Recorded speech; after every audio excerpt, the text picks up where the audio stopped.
Editor-in-Chief is live in 10, 9, 8, 7, 6, 5, 4, 3, 2, 1. Okay, welcome to the program. It's August the 8th. Nice to have you along. You're with the Editor-in-Chief live with Lester's Oil, your multi-ingredient omega-3 healthy aging supplement backed by thousands of satisfied customers. Get the benefits of 6 supplements in 1 capsule to support joint, heart and brain health. Take as directed. Read the label. About Health Auckland. Good morning, folks. I'm Duncan, Garner. Welcome to the program. Today, we'll look at Woolworths workers and what they get paid. This is the living wage. They don't even get that. So what happens when they go on strike? We'll look at that. Mobility car parks. Have you ever parked in one? You know, the disabled car park, the mobility park? $150 fine. In Australia, $533. That's the fine. So, should the fines increase here, and have you ever parked in one? We'll look at that. And also, Kāpiti has taken one giant leap backwards. What's going on there? We'll have a look at that. Right now, though, it's news time, and here's Media Works Deputy News Editor. It is Grace Cocker. A very good morning. A new study suggests buying low-cost healthy food is virtually impossible if you are on the benefit. The cost of groceries rose 35% in the last 6 years. University of Auckland's Dr. Joanna Strom says it's grim, especially when trying to feed families. A family with 2 children, that's more than half as much again, so over a 50% increase, which is massive. We're talking thousands of dollars per year. A drop-in centre is opening this morning for Tokomaru locals after they were slammed with a do not drink water notice. The Horowhenua community was warned yesterday that the supply contained elevated levels of lead. A warning: many jobs will be lost without swift action on wholesale power prices. 2 manufacturers have paused operations, with a third looking to shut for good. Major Electricity Users Group Chair John Harbour says they need solutions. In Australia, the electricity market has provisions that when the wholesale price gets really elevated like it is now in New Zealand, the regulator can just cap the price. Tehran has told airlines around the world to avoid flying through Iranian airspace. It comes as Israel braces for a possible attack and retaliation for the assassination of a Hamas leader. An Australian Olympian has apologised after being arrested in Paris for allegedly trying to buy cocaine. Hockey player Tom Craig was caught by police after approaching a street dealer. He was made to sweat in the cells overnight before being let off with a warning. Sticking with sport, another cycling medal for New Zealand in Paris. New Zealand have done their country proud, but they go home with a silver medal.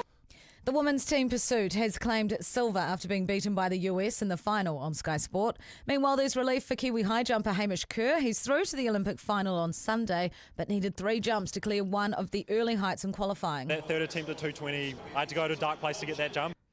Eliza McCartney's missed out on a medal in the pole vault after failing to clear 48 metres. Olivia McTaggart and Imogen Ayres bowed out earlier. And that's news and sport. Thank you, Grace. 48 metres. Probably 4.8 metres. Oh, did I say 48? Oh, my God. No, wait, imagine she cleared 48 metres. Oh, I'm not starting my day with... Normally I have 2 coffees in me by now, but I'm trying to only have 1 at the moment, so let's blend the coffee. No, all good. No one likes to correct it, so my bad. But Coffee 48 metres, what a mess if that would have been... I couldn't even clear 1. So hey, the Australian athlete trying to buy cocaine. God. Why would you do it? It's so... But I feel like every year there's something. There's always some kind of little scandal. Were they successful? Well, they were caught by the cops approaching a street dealer and spent a night in a cell and has apologised, grovelling to the Australian Olympic Committee, the family, friends, teammates. You know, the usual spiel that everyone gives. They want to let their hair down. Come on, why would you do that? I know. All the eyes are on you. Have you ever parked in a mobility car park? Not that I'm aware of. No, because my grandparents have one of the mobility things, and whenever I'm in the car with them and someone's parked in there without one, there's a stern 10-minute rant, and I appreciate it, so I never do it. I don't want to be on the end of that rant. Nice. Duncan Garner, live. Okay, you can comment on TikTok and on YouTube. Just leave a comment there and it comes straight through to me live, and we'll talk about it. So yesterday, ambulance officers talked openly with us about going on strike. Today, it's supermarket workers, the people we called heroes during the pandemic. That's what we called them. These days, they're the targets of increasing violence, and they're doing it for less than the living wage. So some context. The living wage is $27.80 an hour. The current Woolworths start rate is $24.93 per hour. Costco is paying new staff $27 an hour. Food staff sites like Pack and Save Kilburnie has a start rate of $26 now. So that's why nearly 10,000 Woolworths workers have had enough, and they've decided to strike. Michelle McKenzie is the duty supervisor at the Church Corner store in Christchurch. When we spoke to her yesterday, she said that she's now fearful to go to work every day. That's how bad it's become. Michelle, g'day. Nice to have you on the program. Thank you. Good morning. So, 4 or 5 years ago, you would have laughed at me if I said you'll be scared to go to work every day, wouldn't you? Oh, yeah, absolutely. I've never would have guessed that working in a supermarket would become so dangerous, to be fair. Is it really that bad? Yeah, every day. Every day we get verbal abuse. We had a couple of guys in our store last week or the week before. One had a knife, one had knuckle dusters.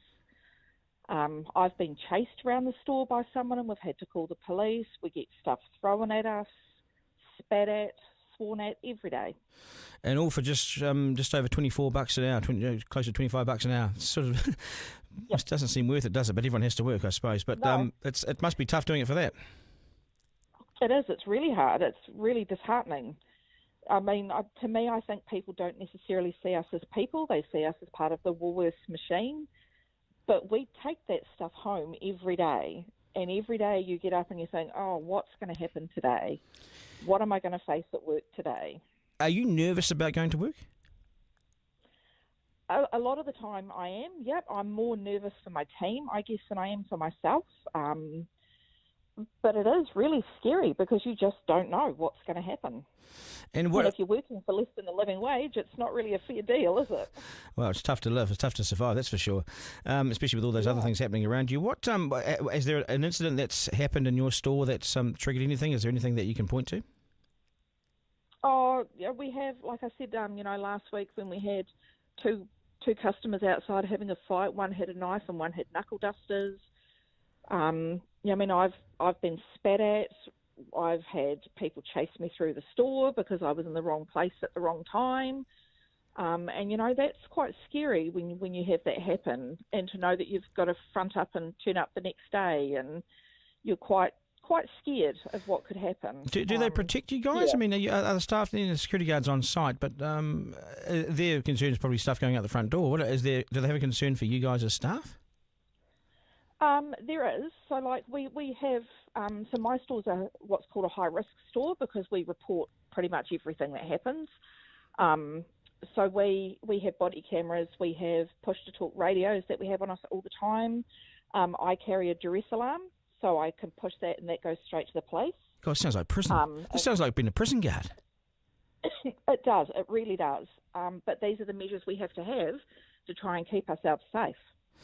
Why did we're not concerned so much? Yeah. Why did all this happen, and when did it happen? What changed in New Zealand? Because this story is similar to what you hear in other parts of the country as well, in supermarkets. That frontline worker is just at such risk. When did it change? Why did it change?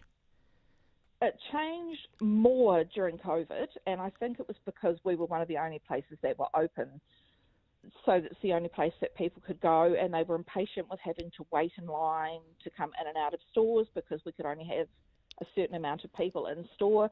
But it's just gotten worse and worse. I mean, since COVID, we're facing a 300% increase in violence and aggression. And theft as well? What about theft? What about stuff going out the front door? Oh, yeah, theft is through the roof, and we just stand back now and let it go. It's actually not worth getting assaulted over a trolley worth of groceries. Well, who are these people doing? What's their attitude? What are they like? I mean, I've been quite clear in my view of some of these people, which is entitled, arrogant sort of prats, basically. But what do you see? A lot of them are quite aggressive about it. So if you go to confront them, they'll just start kicking off. They're yelling, they're screaming, they're threatening violence. It's to the team over groceries. It really isn't. I would rather have my team go home safe than not. I mean, when you look at it in the recent survey that we did, 95% of people have, or 69% of people have considered leaving the workplace in the last 2 years. Yeah, is there a big turnover? Big turnover there, is there? My store, not so much, but there is still a decent turnover in the business, and you're looking at almost 50%, if not more. And I mean, this is because we don't have enough staff to cover. We're working nights and weekends, taking time away from our family. We're not getting paid extra for that.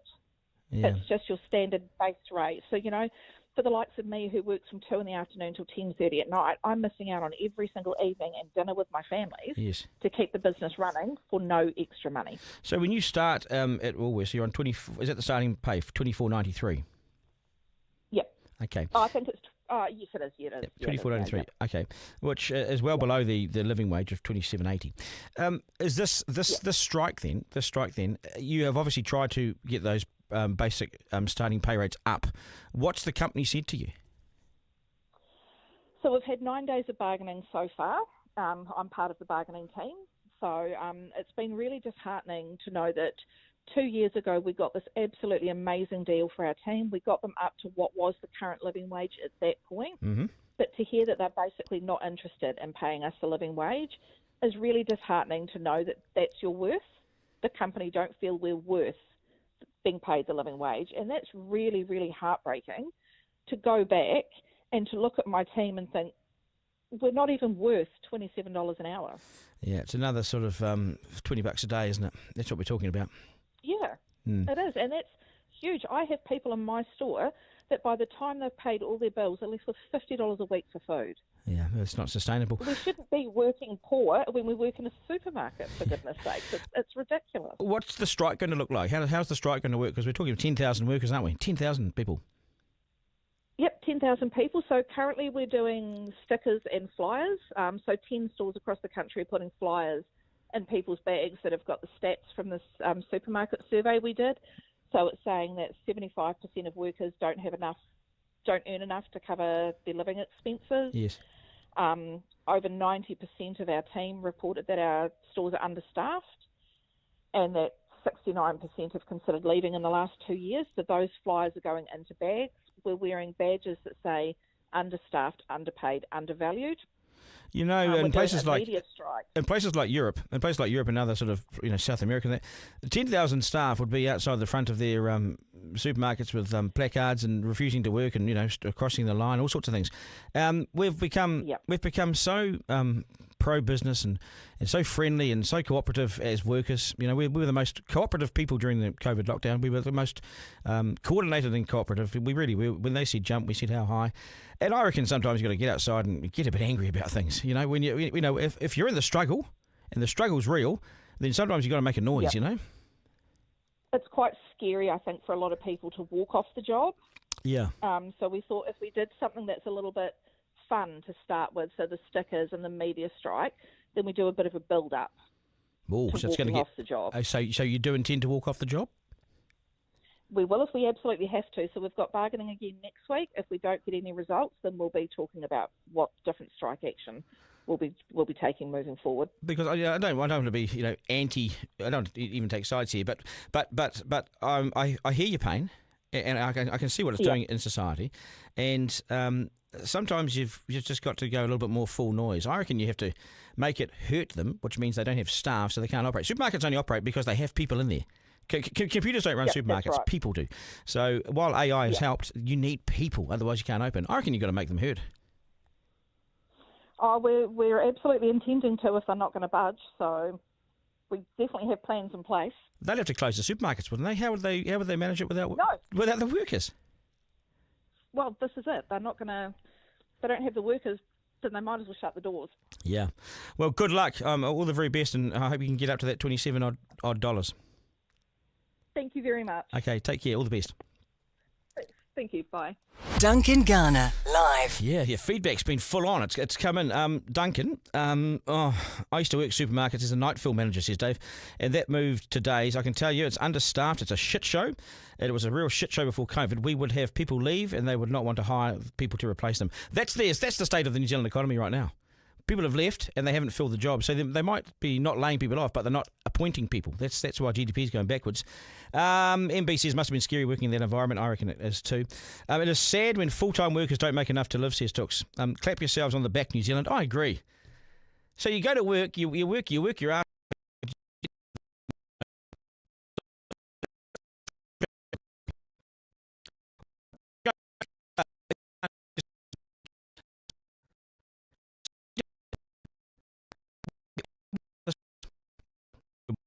Three questions from the editor-in-chief. Yeah, I'm angry about this. At number one, are you now scared of the flu? And is this the Give a Little campaign that we should all be giving to? Now we have talked about the flu. Well, all this week we talked about the flu versus the common cold, on the show in recent days. But this case in Wellington is truly scary. Dad of two, John Leonard, is fighting hard to stay alive, but he's gone backwards and was shifted from Wellington to Auckland yesterday to fix a hole in his lung. Machines are doing the breathing for him, and it's touch and go. He is fighting so hard to stay alive. John's wife, Maria, who was a nurse, she died 2 weeks ago of the influenza A disease. They've got two sons, aged 14 and 15, Jed and Sam. They're incredibly brave and they're hoping that their dad pulls through. Of course they are. They want to thank all of those who have given to the Give Little page, set up to support the family. To Jed and Sam, all our supporters with you guys. New Zealand, let's pitch in and get behind these boys and hope and pray that their dad makes it through. It's truly horrific.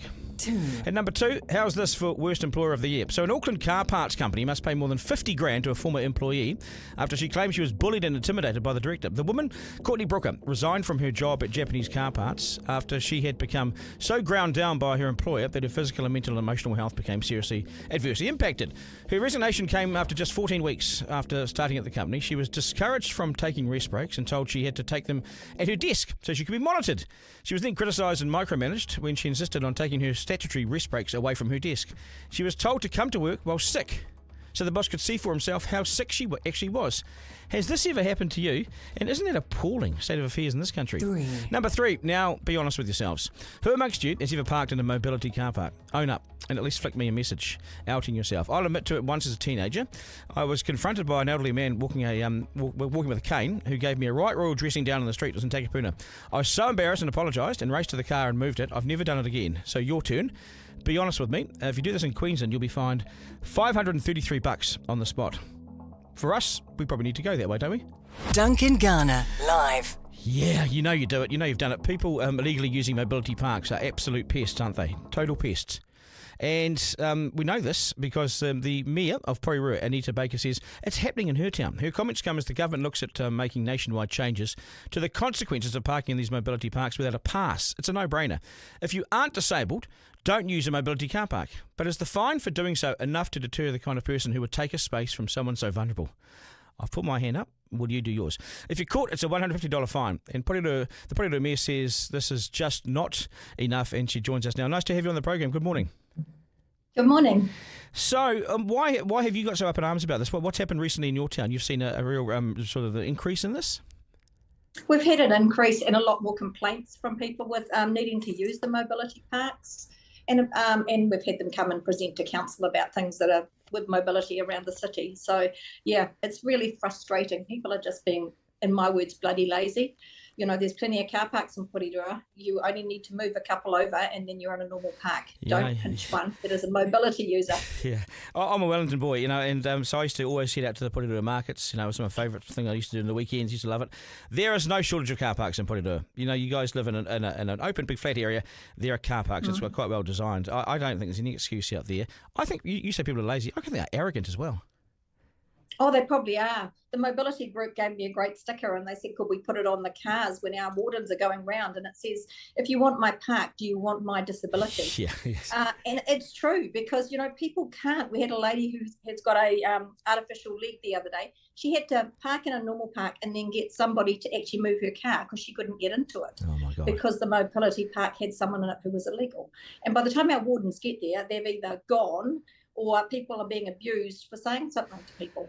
Have you got many wardens? Because staffing, trying to get wardens is always a difficult thing. But We have you got can't many? keep getting more wardens just for those tickets because people aren't paying the tickets. And that's the problem. Then they go through the court process and it's a no-win. I had a lady say, can you tow the cars away? Half the time the people are in them. Yeah, that's the worst bit. Well, tow them when they're in them. Tow them and lock them up. Put them. And you could do that. The fines, $150, the same as speaking on a cell phone in a car. They're not. It's not really a level of deterrent, really, is it? I mean, the Aussies are looking. You know, they pay $500 for breaking this law or breaking this bylaw. We should go there, shouldn't we? The Aussie fines are correct, and it's the same for in cars. I agree with talking on phones. The mobility fine is not nearly enough. $500, if you did it, you'd think about it, and especially if it got out and it started to realise, yes, much higher fines. Unless you did something really out the gate, and you got billboards and things around Porirua. What you do is for anyone that does it, you name and shame them. You put their photo up there and say, this person just parked in a mobility car park. You know, you go a bit next level. You take that to Facebook. I don't disagree. People have been starting to do that with number plates. So, yeah. Problem is some of those people that park there are not the type of people you want to upset. I was going to say that too because this is the problem for your wardens. How aggressive do they become? Exceptionally aggressive. Some of them obviously belong to gangs, a number of them, and it's an issue. And there's usually kids in the cars as well and dogs. So they're not teaching their kids not to do it. People are not passing on what we learnt. This has happened in New Zealand just in the recent years. I reckon there's a real sense of entitlement around things for certain people. You know, they're people that walk into the shops and pinch things. They walk out and give the finger to the security guard. They park in the disabled car park. I don't know what's happened. I mean, you can tell me because you're in touch with your community and you face the community every day. What's happened to us? Well, they don't even stand like in my days when we went to college. You had to stand on the train for an adult.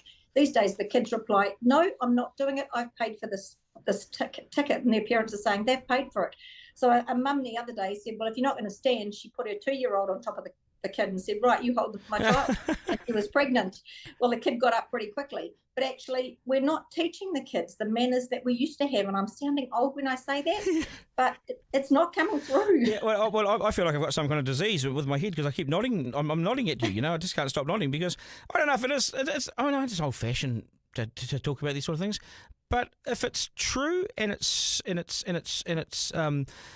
what we believe in, then it's not old-fashioned. Do you know what I mean? No, but they're not teaching it at home, and we're saying, oh, well, you need to teach it at school. Well, actually, it needs to come from home. So it's a vicious circle, and unless people name and shame people when they're doing it and say, stand up or move on, people aren't doing that. Maybe you're going to have to. Maybe you're going to have to because I'm not sure the government will move to put fines up in this area. I just don't. If people aren't paying them now, they won't pay them at $500, will they? No, just go through the court process again. Yeah. I reckon you name and shame. There's lots of people on your side here. All the feedback's rolling in here, and I reckon you name and shame. Are there privacy issues around that for the council? Oh, yeah, there are. I don't think we can go and put up people's number plates. I mean, other people do it on Facebook, obviously, but it's literally the only way. I'd like to be able to do it even if we had a board at council which showed the number plates, but something has to change. Because there's people with hidden disabilities, and that's the frustrating people. Someone said to me the other day, he's got MS, and you can't notice it unless it's a really bad day. Yes. He needs those parks because he can't walk far. He gets out of the car, and then people abuse him, and they go, there's nothing wrong with you. Yes, so they can't just see because it. he can't. That's really frustrating. So they've got these bands now that we're looking into introducing, which is green with a yellow sunflower, which means it's a hidden disability. So we're talking about bringing those in because people just don't understand. Yeah, no, that's for sure. Hey, looking back at your life, have you ever done it? Have you ever? Because I put my hand up. No. You've never done it? Never. Yeah, I know. I feel so bad when I did it. This old fella, he just dressed me down in front of people. I'd raced. I was only about 19 or 20, I think I was. I raced around. That's good. You remember it. I'll never forget because he brilliantly just took me apart calmly. Well, these days, if you did that to someone, they're just as likely to hit you. So it's too dangerous. Yeah, well, like I was taught there, I said, sorry, sir. I'll take it away. Sorry, sir. Yep, you've got me. 1-0 to you, you know. Hey, Nita, thank you so much for having a chat to us. I know you're busy and you have to go, so thank you so much for your time. Thank you. Okay, all the best. Duncan Garner, live. This has got a bit of feedback going on here, actually. Yeah. Duncan, most definitely $500. Maybe plus $500. It should be the fine because even cameras on disability parks that can be monitored sometimes sees people without a placard instantly pay fines. Pay fines. You know my wife needs them. Pay your fines. Duncan, it leads to abuse and revenue generation is all it does. It leads to abuse and revenue generation. MB says $500 fines unreasonable and excessive, in my opinion. So what's reasonable then? I don't know. I don't get parking tickets, says MB, but $150 is reasonable. $150 is not a deterrent. Who drives with their who drives and talks on the phone? I'm looking at you. And $150 is, well, it used to be $80, didn't it? $80. You almost do it for $80, wouldn't you? $150 isn't enough. $150 is how much you pay for parking in Auckland for an hour. So yeah. Well, it's almost worth it not paying for parking in Auckland. Yeah, just take the fine. It'll probably be cheaper than a Wilson's car park, right? I was at a car park the other day in Auckland for half an hour. It cost me $36. Wow. $36. Yeah, I believe it. It's $36. Don't go to town. I mean, if you want people to go to town, why would you have parking so high if you want people to come into the CBD? I don't get it. Anyway, good morning. Nice to have your company. Duncan Garner, live. Yes, so I want to do this and I want to do it well, okay? It's the Slam Dunk. I want this to stay hit, this one, because welcome to the Kāpiti, circa 2024. We're sorry to say that they have taken a giant leap backwards, a massive leap backwards, which is really sad for them. This is all over what we call the Māori wards or the Māori seats on the council. Now, they've got one in the Kāpiti. They've got one seat, one Māori seat. And boy, yesterday it was a real fuss. This is where the dinosaurs rule. And boy, this was tense. But the Kāpiti is where Māori have just clashed with the ruling Pākehā and the local council, who voted to abandon the one guaranteed council seat set aside for Māori voters to elect the one best Māori candidate in the region. So one seat's put aside, the Māori candidates are all there, and the Māori voters support them and vote for one of them. They're called Māori wards. Shock horror, how dreadful. A Māori seat set aside for Māori voters to choose the best Māori candidate to represent them on council. And the ruling council, led by the heavily robed, can you imagine it? The heavily robed Mayor, Craig Jessup, has wasted no time in voting to get rid of the seat, after being given the chance to do so by the PM Christopher Luxon, who gave him the chance to ditch the Māori ward seat. Why would Luxon do this? I mean, it stirs up hate. I usually hate using the word racism or accusing people of holding racist views. So I think it's lazy. I think it's lazy, and it's used wrongly as well, but I can't find a better word right now. The Kāpiti is where racism, or clearly anti-Māori sentiment, is on full show, and it's been given every chance to flourish. And those wishing to peddle in this divisive misery have wasted no time in outing themselves. This now represents the ugly and divided side of local government in New Zealand. And it's been aided and abetted by a Prime Minister and his two bedmates, Winston Peters and David Seymour. They've allowed this to happen. They've set up the circumstances for it to happen. So what have we got now? We've got division. I hate it when New Zealand's divided. We go nowhere. We go backwards. We've got a rooted economy, yet we're fighting over whether someone stands in a Māori seat. We've got to get rid of them, says the government. So they've got the henchmen there, Seymour and Peters, in tow, and they've allowed this plan to be hatched, and the council's grabbed it in Kāpiti. No one else has done this, just Kāpiti. Only council in the country has done it as Kāpiti. And boy, and this only happened because of the closed-door coalition negotiations between Peters, Seymour and Luxon. In fairness, once you decide to ditch separate Māori seats, you must put it before the people as a referendum. So there is that still to go. But I note no one's targeting the separate rural wards. So you have Māori seats and rural seats. But it's only the Māori seats that have been targeted. The rural seats, which guarantee farmers a say on the council, they've been untouched. No, you can't touch the white farmer. No, leave them alone. Now, this is solely based on race grounds. And for Māori who for decades have fought slowly and surely to have guaranteed representation at the table by way of a guaranteed seat, this is a real blow to them, real blow. If you think it's racist and controversial as a concept, then just breathe. Because Māori seats have existed in Parliament since 1867. 1867, and we all largely agree with those things now. It's a guaranteed voice, and if you use it properly, it's probably the balance of power in New Zealand. If Māori were to use it properly, it's the balance of power. Seven seats. There's your balance of power, folks. So, just back to this farce in the Kāpiti. What a giant leap backwards. In time to the days that we banned Māori from speaking the language in their own school. That's what it feels like. I feel like we just entered a time warp that takes us back decades into an era where only white men rule, and the only dominant culture is white men and white locals at the table. Because the statement might seem alarmist and not entirely even true, because no one's stopping Māori from standing now. You just have to stand in a normal ward and go up against your local Pākehā and just be better than them. But you know how Pākehā will vote. They're unlikely to put the Māori guy in, you see. They'll vote for who they recognise. What Māori just lost was one ward or seat that was set aside for Māori only to contest. So at least when all the wards or seats were tallied up, there would at least be one guaranteed seat for tangata whenua, otherwise known as the first people to set foot in this country. They at least had some representation. And they've been slowly, painstakingly fighting for this sort of representation over the years. And after decades of fighting, it just took a few hours to get rid of it. The heavily robed Craig Jessup drew a line in the sand and said, over. And the problem is that the person who sits in that Māori seat right now, Peta Paniora, she still has to work with these people for the next 18 months. She's sitting around the table as they're ditching her seat. They're sitting around the table as they're saying, your job's gone. They're voting, see ya. And that's what they said. Now, I spoke to her last night, had a brief chat, and she told me she couldn't quite believe it. She was shell-shocked to sit amongst a council who now have ended her job. She's surrounded by people who just got rid of her. And she said, I don't usually like this word, but it's racist. And she says the decision shows a fundamental difference in the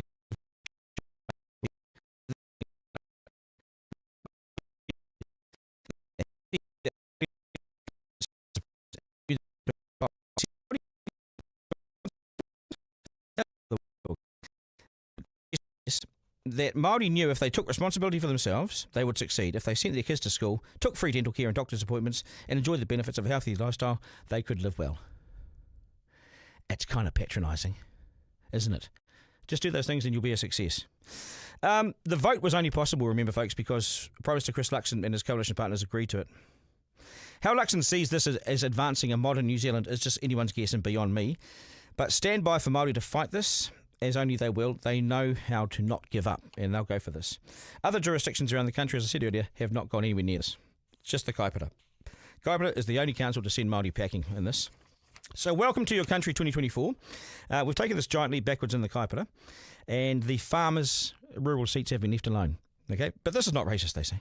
It's neither fair nor does it treat people equally. New Zealand just took this big step backwards. What are Jessup and Luxon and Seymour so worried about when it comes to having one Māori around the table? Because Māori in the Kaipara, they won't go quietly, and why should they? I struggle to find an explanation for any of this. And division destroys people, and ultimately it destroys a country, in my view.